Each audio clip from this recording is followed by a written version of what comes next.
Memperkenalkan diri, nama saya Zakwan Nabahan, NIM 122370180. Di sini di part ketiga ini saya akan menjelaskan hasil dari laporan pengantar estimasi sumber daya kami. Hasil dan pembahasan yang kita dapatkan di mana kadar nikel pada estimasi sumber daya nikel menggunakan metode polygon serta metode Nernst point ini membutuhkan beberapa data untuk membantu dalam mengestimasi nilai dari sumber daya yang diestimasi. Beberapa data tersebut adalah data kolar, data assay, data geologi, serta data survei. Untuk mengetahui persebaran kadar nikel yang akan kita estimasi, perlu dibuat terlebih dahulu peta kadar persebaran nikel menggunakan data assay yang telah didapatkan.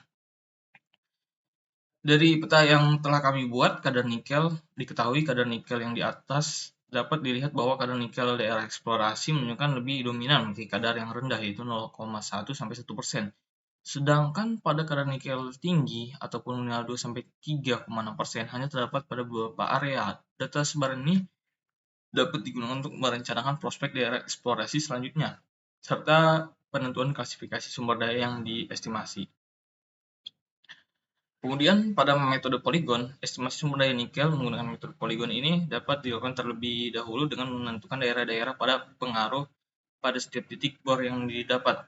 Pada estimasi sumber daya nikel ini memiliki 365 titik bor. Pada pembuatan polygon titik bor ini kami menggunakan software AutoCAD untuk menggambarkan masing-masing poligonnya dengan cara menggambarkan lingkaran terlebih dahulu di setiap titik bornya.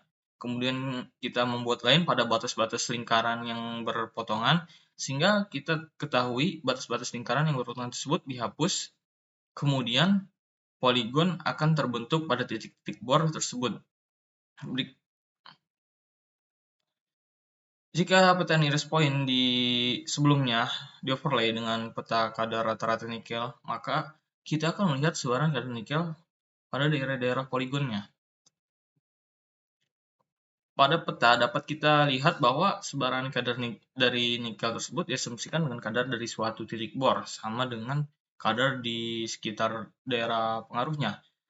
Dapat juga dilihat variasi kadar yang cukup signifikan, di mana di daerah tertentu terdapat kadar yang cukup tinggi, sehingga diindikasikan di daerah tersebut memiliki potensi yang cukup ekonomis untuk dilakukan eksplorasi lebih lanjut. Dari total 365 data bor yang ada pada data kolar yang kami dapatkan, dihasilkan 365 poligon dengan luas total 1.180.060 meter kubik persegi. Setelah menghitung luas masing-masing poligon, langkah selanjutnya dalam estimasi sumber daya adalah melakukan perhitungan volume dan tonase berdasarkan data yang telah diperoleh.